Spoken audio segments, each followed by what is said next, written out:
Can you talk? Yes, hello. I can still hear myself. Continue talking. Hi, I'm Izzi, and I like beer and sunsets and turtles and trains and getting drunk in the day. Welcome to the Izzi and Nils Show. Today, taking a break from digital. What was that noise at the end? My sex noise, I don't know. Nice. So how's your coughing going? It stopped now, but it will come back. You'll have a lot of nice noises to edit out today, including coughing and tummy rumbles and yeah. That's nice. You're going to be busy. Hi, everyone. It's been a short while since we last recorded our episode, but we had good reasons for that. We've been on a trip, a very cool road trip, and so we thought we would use this chance to have a nice episode about taking a break from digital life every now and then, why it's important, what works best for you in order to shut off from all of these things being online, and what are the difficulties of doing that in our jobs and lifestyles as online marketing people. Izzi, tell the people, where did our road trip go? We thought we wouldn't talk so much about our road trip today because it's irrelevant for all of you, for most of you. And the ones that find it relevant already know, but maybe you can give a quick introduction what we did. Okay, well, first of all, we started in London and we gave our first joint talk together at the Digital Elite Day, which was very cool. I had a really nice time at the conference. It was quite enjoyable being on stage with Nils, even though it was our first times giving joint talks. So it was really strange, like swapping over and having to share all the attention, right? Yeah, with a super small presenter screen where we don't know where we should stand because the stage was kind of small. And then it was just... Yeah, we didn't plan our choreography that well. No, we were still creating or finishing the slides like 10 minutes before our talk. True. And then in the evening, Carl Gillis sent a tweet that we're his favorite marketing people. Yes. I'm sure he was drunk, but still. We have it on record. Yes, and I took a screenshot. Yes. Hi, Carl, if you're listening. It was great to get drunk with you. So yeah, and after London, we picked up our rental car, which was a beautiful Jaguar F-Pace. I miss that car. Still have to say we got an upgrade so people don't think we are SUV douchebags. That's true. Yeah, we got a free upgrade. Nice. Yeah, we didn't want it because it was my first real drive with a car. Because, yeah, in another episode we said I got my driver's license a bit late. But... yeah, I was a bit scared when they were like, oh, you get an upgrade. The car is 6 meters long. Ooh, yeah. All right. But it was fine. It was really easy to drive. Can recommend you the car. You should buy it. We're in no way affiliated with Jaguar. I wish we were. Get some nice money. But yeah. But driving through London, central London, was pretty stressy. Right? We couldn't figure anything out with the car. Yes. I didn't even know how to adjust my seat or the mirrors and everything. It was too technical. Yes, and we're like on a busy main road in central London trying to drive. Yeah. Well, we figured it out and we got on the road and it was all good. We see many great things, but maybe more about this during the ongoing episode today because we don't want to bore you all. In the beginning, we will bore you throughout the whole episode. I think it's great. It's a great story, but maybe only I would want to listen to it, so yeah. Yes, I guess so. If I would listen to a podcast and someone tells about their road trip, I would be like, can you please get to the things that matter, you boring people? Oh, no, it depends who it is. But true. Well then. So what was your favorite moment of the road trip? Maybe I should tell the road trip and then I can say my favorite part. Oh, right. I will give a brief run through of the road trip route. Okay, I'll just drink something while you do this. What are you drinking? Tequila? Water. Of course. Water. So yeah, after London, we then went to Westminster Castle, which was closed. And should we talk about the guard? You can. That was one of my favorite moments. So there was a guard saying to us that the castle was closed. And it was a man. He had a, I don't know how you say it in English, a Drei-Tage-Bart, a beard that was growing for 3 days. So there was a beard visible, and it was a man, but he didn't want to be a man. So before changing his appearance, he obviously decided to change his voice, and he was talking to us saying like, "We're so sorry, the castle is closed." But so in this voice, in this pitch. And the fun thing was that at one point his voice broke. So it was like, I don't know if I'm giving the right impression. Also, I'm so sorry. Also, if people want to be a different gender, that's totally fine, because we all know gender is dead. Gender is dead. No judgment here. It was just funny because the voice was breaking. I still think it was just a guy who had a really high-pitched voice. No, definitely not. But we were really sad because we had our drinks, we had our beers, and we were like, yeah, let's go see some castle. And then this guy was telling us that we can't enter, even though Google Maps said it wasn't closed yet. You had your drinks. I didn't drink. I drove. Oh, yeah, you were driving. I had my can of Budweiser, like the classy woman I am. Yes. But that was still nice. We looked at the outside of the castle. Yeah, took a few selfies. Yes, we saw some swans. Did you all know that every swan in the UK is owned by the Queen, and if you kill one, you can get sentenced to death? Can you really get sentenced to death? That's what my dad told me. Oh, right. So it must be true. So there's death sentence in England. And he's a policeman. Only for treason. Okay. Which it counts as. Yeah, it's a really fun country. Anyway, so after Westminster, we then went to Stonehenge, which I didn't know was known worldwide, but apparently is. It's just a load of stones hanging around in the middle of a field. But it's big-ass stones from a time where you don't know how they moved them there. So, and it was actually much bigger than I thought. I thought it would be like 2-meter high stones. Oh, true. I thought it's 2-meter high stones, but they were like 4 meters. They were really big. That's what she said. Yeah, it was pretty impressive. That's what she said. Yeah, yes. Talking about Stonehenge gives us so many opportunities to say that's what she said. Yes. And of course it started raining because it's England, so the weather was pretty crappy. Yeah, our faces got wet. That's what she said. Oh, now you're just doing it on purpose. Yeah, I know. I'm sorry. Let it flow naturally. That's what she said. It's going to be one of those episodes, guys. Yes. And then after Stonehenge, we went to Bath. Yes, what a nice city. Oh, what a nice magic show. We saw a magic show and we did day drinking in the sun.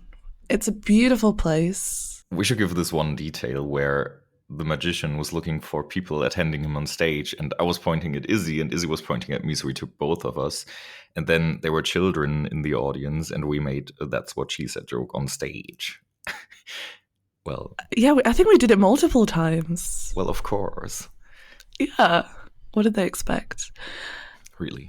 And the creepy magician kissed me on the mouth, which I still haven't recovered from mentally. Yeah, and from the herpes. Oh. Yeah, I went straight to the clinic. No, I'm kidding. Yeah. Is it true that Bath is the only city in the world that all of it is an official UNESCO site, heritage site? Are you asking me? Yeah. Oh, you should be. I mean, someone told us. Oh, our landlord, our Airbnb. Yeah. Our Airbnb host told us, but probably that was a fucking lie. Probably, but I like to think it's true. She was nice. Yeah. And then after Bath, we went to the Cotswolds, which, if you know the UK, is supposed to be very beautiful, and they were quite cute. We saw a miniature village, which is a tiny-ass village within a tiny-ass village. That has a tiny-ass village in it that shows a tiny-ass village. And this one, again, has a tiny... So they have the miniature city inside the miniature city, which then again has the miniature city inside. And and so on. It's like it was mind-blowing. And we had a great time filming like Godzilla videos in the miniature village. Yes, Izzi was Godzilla. Of course. And then we went to Alton Towers, which is a great theme park in Midlands. Yes. and we went on 7 or 8 roller coasters. I think it was 8. Yeah, and they're big roller coasters. And I got sick 2 times. But you didn't throw up, so you're okay. No, because I'm a man. Of course. Excuse me. Come on, Nils, gender is dead. All right. Because I'm a woman. Yeah. And then we went to Chester, which is one of my favourite towns in the UK, but unfortunately it pissed it down the whole time we were there. So we couldn't truly experience the wonders of Chester, but we got really drunk anyway. And we got nice umbrellas. Yeah, we got very fabulous umbrellas. Did you bring yours home, by the way? Yes, I have it with me in my backpack. I have mine too. But I have never used it apart from that one day. Same. So sad. And after Chester, we went to my hometown, Burnley. And getting smashed. Nils found it hilarious how I switched my accent as soon as we arrived in the geographical vicinity of the town. Oh, I said the word lovely a lot during the trip. Yes. But in Burnley you said lovely. Lovely. And I met Izzi's family, and I also met her grandparents, and in the end her grandma asked me to be friends with me on Facebook, and I took a picture with her, and it's very heartwarming. Yes, it was very sweet. She has never commented on anything. Oh, such a bad Facebook friend. But you never post anything. That's a different story. True. So it was a fun experience being in my shitty hometown with Nils, especially on his first visit to England. And then we drove to the Lake District. Should we talk about the racist in Burnley? Oh yeah, this typical Burnley. Yeah, we were going out, and in the end, we were waiting for a taxi, and then a guy came, and Izzi was a bit scared. I think she thought he would beat us up or anything, but then he started talking to us. Of course not. Then he started talking to us, and out of nowhere, he just said, "It's so bad that there are so many mosques in this country." And then... Yeah, I think... Because he was speaking to us and he was like, "Where are you from?" And you were like, "Oh, I'm from Germany." And he was talking about all the foreigners in England and how many mosques there are in Burnley and whatever. And how bad it is that there are so many mosques. So, yeah, and then I asked him how exactly they harm him. Like, what's your problem with all those? I mean, I'm not a fan of religion, but like the buildings don't do anything, and neither do the people if it's not extremists, which doesn't really happen in England, I guess. And yeah, then he was just having no points. He just said, "Well, because it's bad," and stuff like that. So he was the typical simple-minded racist from North England. We have a few of those, yeah. So do we. Yeah, true. That was a good, typical English experience for you. Could have been worse. I was mostly in Eastern Germany and in Munich. In Munich? Well, I mean, they call it traditional. They don't call it racism. True. But kind of. Yeah, they're quite racist in Bavaria, maybe not in Munich. Yeah, true. On the countryside, where the gene pools are limited. Yeah. Hello to Bavaria. And, yeah. Living on the edge today. Yeah, we are. We're being quite controversial. That's fine. Yeah. Just so you know that we hate everyone equally. Yes. Yes. And after Burnley, we went to the Lake District, which was beautiful to drive through. We had to keep stopping the car to take photos. That was really nice. Wasn't that on the way to Scotland already? That was still in the Lake District. Oh, true. Yes. Yeah. That's pretty long for a brief roundup of our trip, by the way. We're already at 20 minutes recording time and probably at 15 minutes cutting time. Well, you can be like super creative and just chop it up and keep dropping it at random parts in the podcast. Do you know how much work that is? Well, do you have anything better to do? Not really. Exactly. Well, okay then. Then we drove to Scotland, Edinburgh, Edinburgh was beautiful, I think. It's my first time there. Would recommend it. Yes. We did all the sightseeing bus tours. Saw a lot of bachelorettes parties. Oh, yes. Especially the one with the old women where the one was holding my hand and wouldn't let go. Oh yeah, we were in one bar and there was the biggest bachelorette party I've ever seen. There were maybe like 40 women. And they also had like all the grandparents there. And they had some kind of game to play. It was like, yeah, like a treasure hunt. And they kept coming over to Nils to ask like because it was a treasure hunt. So. Oh, of course. Like, oh, we have to take you to take a photo with you. Oh, I don't know if we should include this. Like, oh, do you have a condom? I need to get a condom for the treasure hunt. and we can include it. We didn't say if I had one, so that's true. And can you buy this piece of gum off me for 50p? And yeah, this was really entertaining. And can you join the picture, the photo, because we need 10 handsome men. And then this, I don't know how old she was, 60, 70? Yeah. Rather 70, I would say. Yeah, pretty old. Yeah, and then she took my hand and she led me through the place where she wanted to take the picture, and she wouldn't leave my hand alone. And she just kept holding my hand, and I felt really weird. And she kept apologizing. But also a bit turned on. Oh, yeah, of course. She kept apologizing to me for stealing you, and I'm like, no, take him. This is hilarious. Such a good friend. Yes. Yeah. Yeah, that was the UK. What did you think of the UK? I liked it. Yeah. Especially, I mean, it has trashy places, but which country doesn't? And it was nice to see beautiful spots and not so beautiful spots, like Stoke-on-Trent, that shithole, where we went to see Godzilla on our road trip. Yeah. However, yeah, that was interesting. And then just to speed this up a bit, then we took the plane to Krakow in Poland. And what did we do there? We walked around with...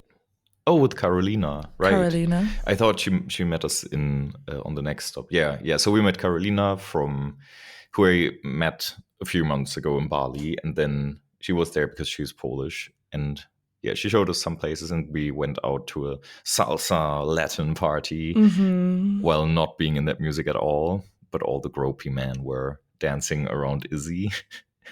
Yeah, it was really fun. Not really. And then the next day go on. I just want to finish this. We flew to we took the train to Prague. All right. We by bus and by train, and in Krakow nothing is written in English, it's all just Polish, so we had a really hard time finding the right bus, and it arrived instead of at platform number 11, it arrived at platform number 9, but no one told us, and it was just a bit stressful. But then we were in Prague for the last 5 days of the trip, and that was cool as well, but no details here. And and that's it. Okay, details. Can we finally jump into the topic, please? We have to tell people about my accident. Oh right, in Prague that was really funny. In Prague, we rented these Lime scooters, the kickboard scooters, or however you call them.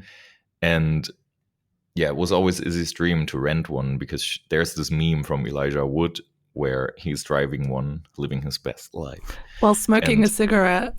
True. And yeah, but Izzy was a bit scared driving on them. And then it worked, kind of, but then we were driving next to each other and I got a bit excited. So I was overtaking her on the left, and there were many people around us. And then I kind of got a bit close, and then instead of moving to the right away from me, she kind of moved to the left towards me and crashed. And yeah, that was the first minute on the scooter. No, it was like 3 minutes. Oh, well, okay then. Sorry. Yeah. I didn't want to embarrass you. And I took a real tumble. So I had scrapes all over my back and my leg, my arm. Yeah. And Nils had this tiny, thin little cut on his ankle. But that was not even from the crash. Yeah. Because I didn't fall. I just jumped off and ran and stood. Like the stunt man that I am. Yes. But and all these people by the side were like, "Are you okay?" And it's like, "Yeah, I'm fine." Just hobbling over to the sidewalk. No, I just said, no, we expected this. It's all good. Yes. Without asking you how you feel before. Yeah, thanks. Yes, you're welcome. Okay, done? Aw, yeah. Good. Okay. Thanks for listening to this episode. Oh. So that was a long break from digital because we didn't work at all. We kind of had plans to do some work while we were on the trip, but we didn't for a long time. 3 weeks. Yes, and it was cool because it's nice to every now and then not be into digital or be in the business world at all. So that's why we decided to record this episode. And also because we didn't have time to prepare anything with more knowledge. So Ooh, don't tell them that. That was a nice transition. Thanks. And personally, I really struggle from shutting off from the digital world. Did you say shutting off? Shutting off. Oh. Nils. reminds me of I Wanna Poo. So we were sitting in the car with a person, not telling the name here, but then she said, I wanna poo, and we were like, well, okay then, like, no judgment. Then in the next sentence she said something about pools and swimming, and then we were like, oh, you said I want a pool, but she said I want a poo. I wanna poo and get in my bikini. Yes. But we didn't. Well, however, we didn't want to talk about the trip anymore. Good. So yes, so I'm bad at shutting myself off from the digital world. Even while on the trip, I was always checking emails and Slack and Twitter, like for SEO stuff. So I'm super bad at this. How are you? I'm kind of okay with not working, so I'm good at this. But because, I mean, it's social media that is the devil here, because you're constantly connected on your phones. And I don't know, if I look at Instagram, I will see people from my work life and I will see content from my work life. And if I log into Facebook, not really, because I have all the meme pages on Facebook on see first. So I mostly see memes, which is nice. But still, you see a lot of work-related stuff there. So that can be difficult. But I think if it's only the posts on social media, it's not like it drags me into thinking about business all the time, because it's just shallow blah blah that you see there. It's not really like reading a book or something where I would really get into thinking and into getting new ideas. And if it's just some motivational bullshit posts from some people that we follow, then it doesn't really kill my holiday. Okay, that's good. I think I differ from that. For some reason, since 1 or 2 years, I feel constantly like a full-time SEO. I cannot shut off from thinking about it, and it's bad. So I need to work more on getting away from this sometimes, not all the time. Why do you think it's bad? I think because it's probably not healthy mentally. Why? Does it stress you to think about it? Sometimes it does. Yeah, it really stresses me. And sometimes I feel like I'm caring more about the work that I do or that I want to do more than like myself. Like my social life and my health and stuff. That's new to me, coming from you. Is it? No. It's not like super serious, but I think you're not a workaholic, I guess. Not really. I mean, maybe in your head, what counts as a workaholic? Someone who works a lot and sacrifices his social life. I mean, for us sometimes. I mean, the thing is, our social life and our work life are kind of connected. That's so you go out with your colleagues. And I go out with my colleagues or people that I've met in online marketing. And yes, like me. Yeah, like you. No, I think it's good. I think as long as you're not like really overdoing it and exhausting yourself and stressing yourself out, then it's okay, because our job is also our interest. Yeah. I mean, for us, that's the case. I'm sure there are some people listening here, although people who listen are probably interested in marketing, or at least in us. But I think if you're someone who doesn't like his job, which happens a lot, then I think not being able to take a break is very, very bad for you.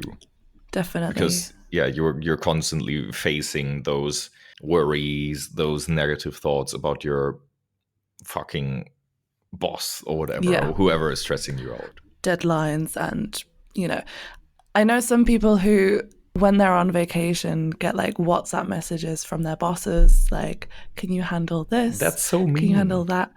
That is so mean. What a bad boss. And for them, it seemed normal. Like, oh, I just need to take a break from sitting by the pool so that I can respond to these emails. And it's like, come on, no. No, I mean, that then if that happens, I would say, okay, each day that you message me in my holiday, on my vacation, doesn't count as a holiday.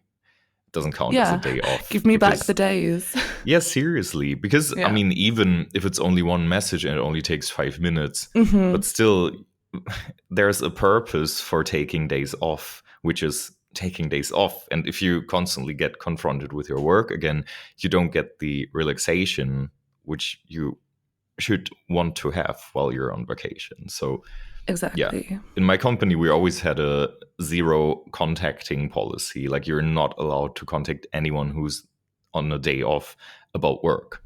Oh, that's nice. I would say that's the minimum you can do. Yeah. I think it's terrible if people do something different. But I like it when my colleagues ask me how I am when I'm on holiday because they miss me, which they do. That's why I said they are not allowed to contact you about work. Okay. They can contact, if it's your friends, we're not saying you're not allowed to contact this person, but you're not allowed to ask her, hey, where do I find this folder?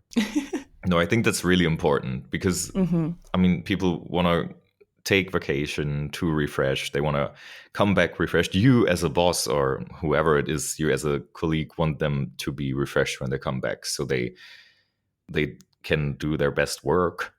Yes. When I came back from the big trip, I won't mention it anymore, but as an example. Of course not. And even though I was still sort of reading stuff, just to keep an eye on things, I wasn't working. And when I came back to the office, I felt like totally refreshed. I was physically exhausted because of all the traveling we did. Yeah. The traveling, yes. Yeah. But, I had new motivation and new mindsets and new ideas. It really worked for me. And you can't do that. You need to take a break from your daily work, from everything that you do in order to get those new perspectives and sort of remember why you're working in this, why you're interested in this in the first place. Yes. How often do you do this? Was it the first time since you really started working in online marketing? Was it your first real holiday? I've not had many, but this was the longest. So do you say holiday or vacation, or does both work? In British, we say holiday. In American, you say vacation. But okay. Yeah, it's all good. Yeah, this was the longest I've ever had. That's what she said. But I've had a few vacations before. Like, I do sometimes travel to go home, so that doesn't really count, or to conferences. But yeah, this was which doesn't really count as well. No, true. And I go to Berlin quite a lot, so I think I spend my vacation days well every year, but it's never like a long amount of time. I think the longest was 2 weeks. Do you have a feeling for how long it takes for you personally to get your head out of the work? Like, when you're on vacation, some people say, I need 1 week at least or 2 weeks at least to even get in the relaxation state where I'm not thinking about work anymore. Or does it work fast for you? For me, it doesn't work fast. I need a week and a half to shut off from everything. Okay. Yeah. That's long. That's what she said. I know. Oh, God. There's so many in this episode. Yes. Finally, because we had some episodes with almost zero or even zero. And I guess it doesn't really apply for you, right? Because you get to choose when you work and how long you work, right, each week. Yeah, I actually don't need vacation. So I enjoy when I drive somewhere and I don't take my work with me. If I leave my laptop at home, that's kind of cool for me, but I really don't need it. So but that's, I guess, because I'm not working in a 9 to 5, so I can choose when to work anyway, and I can choose to take a day off whenever I want. So I guess that's the big difference there. But yeah, if I would, I don't know, in my time where I was working in an office and working every day, of course, holidays were extremely appreciated by me. But now it's different. So, but now it's because it doesn't feel like work, to say some bullshit phrase here. Yes, of course. It's more, I do it for fun, actually. And I don't work with clients that I don't like. I don't take projects that I don't like. So it's really only nice all the time. I think you're very lucky to be in that situation, but not everyone has it that easy, unfortunately. Yes, thanks. You're welcome. Like, I don't know how people employed in America do it with 10 days per year. That's awful. Yeah, I guess they don't. Poor guys in America. Although I know people who work for very nice companies in America that give like a lot more days, and it's sometimes unlimited vacation days. Unlimited. I would take 365 then. Yeah. Bye. No, but also you have new working cultures. Like if you look at all the remote working companies who allow their employees to travel while working, then I think that helps. So if you can decide for yourself how your work day looks like, of course, apart from the project partially. Yeah, if you can be in a place that relaxes you just by being there, I think that helps a lot. Sure. If you don't have to sit in your ugly gray office all day. I'm not saying that all offices are ugly and gray. Yes. Just some. So when was the last time you fully shut yourself off from digital stuff? It was on a road trip. I haven't done it since. I mean, like, really? Yeah, even while talking to me, you're on your phone. Because my notes are on there for our episode. Excuse me. Yeah, of course. Seriously, they are there. Oh. No, it was, okay. Yeah, for me, I mean, apart from our trip, which was obviously the last time, I don't know, it was years ago. I think if we don't count weekends in here, because weekends don't really count, I guess. But no, like, or maybe it was in Thailand, beginning of the year, where I also didn't work that much. But yeah, I would say my last real holiday was, I don't know, like a year ago or something. I don't even remember. Oh, that's fine. As I said, I don't really need it. Yeah, that's good. So Nils, what works best for you? What? Oh no, I just know what you want to say, so I'm laughing already. Nils, what works best for you in order to get off? Is that how you say it in English?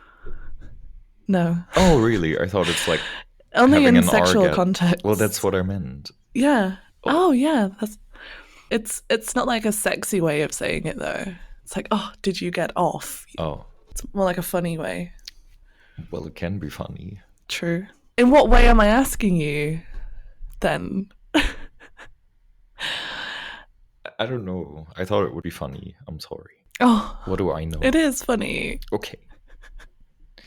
I mean, it only works if I leave my computer. So I cannot bring my laptop somewhere. And whenever I leave my computer, I kind of get off pretty easily.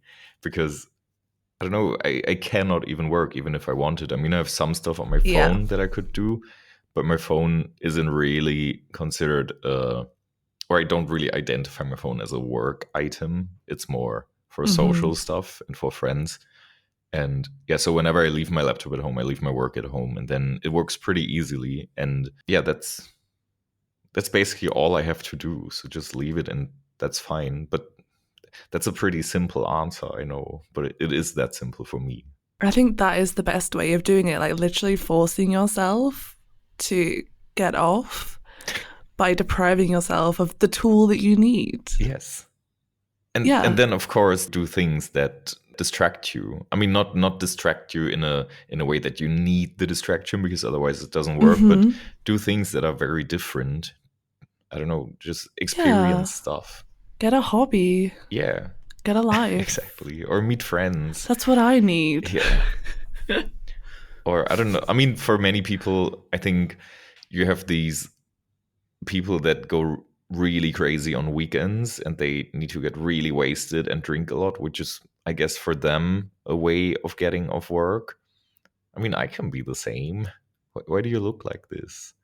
Just sounds brutally familiar. Yes. But it's not, because I do that every night anyway. True, yeah. So it's your normal not life. just the weekends. Yeah.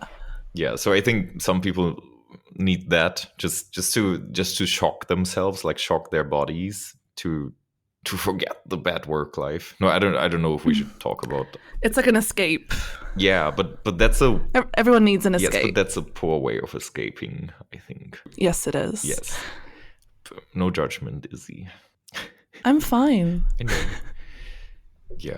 No, but I think whenever you do things that I don't know, something new, something that you haven't done before or that you haven't done in a while, and something that excites you, I think anything can work as long as it's exciting for you. And if that's doing a weekend trip with your friends, or if it's going to a cinema, or if it's getting shit-faced with your BFF, that can also work. But yeah, I think, I'm just repeating myself. Yeah, no, it's totally true. And maybe it helps if you want to cut down on just making your hobby or your escape something that's not digital or requires a screen to make you happy. Well, all the gamers will disagree, because that's a great way to get off. No, it is a great way, but if you want to like cut down on digital stuff, then you should maybe stop playing Counter-Strike all weekend. Yes, because one of my favorite escapes used to be playing World of Warcraft and games, and that was really good fun. Yeah, but you tend to get, I tend to get addicted if I play games, so yeah. I can't really do it, because then I will at some point give the higher priority to gaming instead of work, which is kind of unhealthy. No, it's not good. It can be unhealthy. Like, I was once playing Sims so much that my Sim had a much better life than I did. and I realized this, like, sat in my pajamas for 3 days straight playing Sims, and I'm like, fucking hell, Izzi. But I was like 15, so you can't judge. That's fine. It's okay. Yes. I hope in the end you put him in a pool and took the stairs out. I think it was Sims 3, and in Sims 3 they could climb out of the pool themselves. Really? How boring. Then did you build a basement and took the door? Something like that. I was pretty brutal. They have to die at some point. Yes. Okay, so what works best for you, and what do you do while on a break? I'm probably similar to you, so just not traveling with my notebook helps. It's pretty hard in the beginning. I feel a bit detached. Do you say notebook in British English? Oh, actually, I thought no. It's always laptop. Why am I so German? I don't know. Yeah, it's laptop. Yes. Without my paper notebook, so I can't take notes. Without my laptop. And I feel like sometimes I'm checking social media way too much, so I just put my phone on flight mode and then get rid of it. Not get rid of it, but put it somewhere like in my backpack while I'm out, and then I feel much better somehow, like taking a break. And I don't like checking my phone when I'm with my friends, and yeah, it's rude. You shouldn't. Yeah, also, it's like you're spending time with your friends. What could be better on your phone? So all the nudes. Yeah, all the nudes. Of course. And I feel like when I actually have it on flight mode, so I can't get any sort of notifications, it's not even just on silent, so the screen is lighting up, then I feel unstressed, not like I'm missing out on anything. And that's kind of nice for me. There was this one day, I think I told you a few times, where you have no internet for a full day in Indonesia because they shut down all the mobile internet and the non-mobile internet. And that was pretty interesting to see, because in the beginning, everyone kept looking at their phones every few minutes. We were 8 people at our place. And then after 2-3 hours, it got less and less, and then we just stopped. And then at some point we had internet again. Then everyone was like, no, don't look. Leave it like this, because it was such a cool day because of not looking at the phones. Yeah, and definitely. If everyone would be on their phones all the time, you don't get these interesting conversations and everything. So yeah, that's actually a nice way. But I feel like everyone that you're with has to play along. It doesn't really work if someone's still on social media all the time. Definitely. What do you think would happen if the government shut off the internet one day a month for a similar reason? Apart from all the potential crashes that could happen. Oh, yes. No. I think, I mean, I don't know. Should I be very wholesome in my reply? Of course. Oh, yeah, you want that all the time. That's what we're all about. Yes. Yeah. I think it would lead to more meaningful connections amongst people. Aww. No, seriously. Because, I mean, I only have this one day as an example where we were forced to do it. And it was, I think, the best conversation I've ever had in my life. And it only happened because we had 24 hours no internet. And having the right people at that time with you, while no one can leave the house because you're not allowed to leave the house on that day. Brute force is a good thing. No, just kidding. Yes. What is your favorite thing to do during a break, apart from drinking? I'm so sorry. Probably socializing, also. Having connections. Sorry to steal your answer, but yeah. I want to spend time with people, with family, get to know them better. Yeah. Cool. Sorry for the shit answer. No, it's fine. I'm used to it. Oh, what should I have said? That's okay. Or just like seeing stuff. Sometimes it's nice because to do something alone and with getting off alone. Oh, something I like doing when I'm shut off is writing. Really? Mm-hmm. Such a poet. Yeah, and what do you write about? SEO stuff. That's not shutting off if you write about SEO stuff. I used to write short stories, but I never finished one of them. Like Belinda Blinked? Yeah, just like Belinda Blinked. Mm-hmm. No. About anything. Maybe I should write a book, Nils. Ooh. I mean, if you enjoy writing, why not? I don't like writing. I love writing. I wanted to be a writer. I know. That's why you studied journalism. Mm-hmm. You know me so well. Sometimes. But I think like creative outlets can be very useful and therapeutic. Weird question, but do you ever get tired of shutting off? What do you mean? I mean, so for example, I was on holiday a few years ago and I was reading a book and it was about work. And it was called, I think it was Traction, this book by the founder of DuckDuckGo. And it was so inspirational and I got so many ideas from it. Was it that book? I don't remember. Doesn't matter. But I got many ideas from it. And then at some point I was like, I really need to have my laptop now and I really need to start working. Oh, yes. And I got really, how do you call it when you're like, oh my God, I need to be back right now. Uneasy. Like on edge. Yes. Yeah, uneasy. Yeah. Oh, yeah. I do that often. But I usually have something at hand where I can write stuff down. Yeah. I think for me, it's not just ideas, but huge spikes of motivation where I'm like, oh, fuck, I want to do this now. Yes. And I'm impatient. And I wish I could like better stream this or control this. But yeah, I don't know if it's normal or if it's just because we're cool people. Yeah, must be that. So I think if you're burning for something, you don't want to wait 2 weeks and it kind of makes sense to take that motivation. Like if you're on a holiday, I would even say if you're traveling alone, if you're with someone, that would be very rude. But if you're alone and you're not really depending on pre-booked flights, I would even say get that motivation and start doing it. Just take the flight and get back into it, because that's the point that you kind of want to reach if you're looking for this kind of stuff. But I feel like that's the best moment to stop shutting off. To run with it. Yes. Yeah. Yeah. Yeah, it's all about maybe finding that right balance. And then once you've hit that peak motivation, just go. Yeah. And try to keep it as long as possible. Yes, definitely. Yes. Oh, I feel so motivated now. Well, okay then. Bye.